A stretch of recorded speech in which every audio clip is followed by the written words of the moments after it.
Jerusalem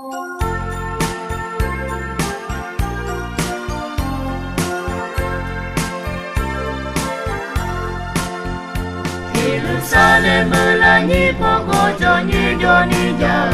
Adun kha khone la Trong ba Giêsu quê ta adu la ya quê ta chi Nong adu yo kam chi Adu yo ga Adu yo ana yo ga chame Kaputia zanyani yo dewe yo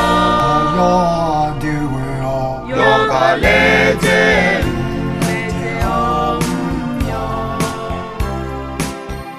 Yesu adu ana ya sa mashijinya Eko Yesu adu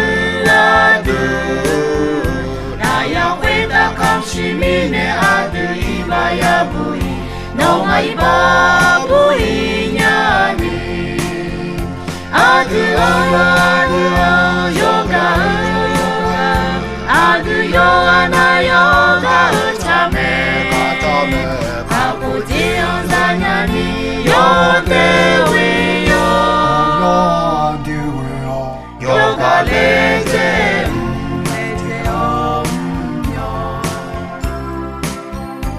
Adu iba yo jodo mula cholani adu yo kamchi ayo chidole mine adu ma umpe tanyu nong am tanyu ya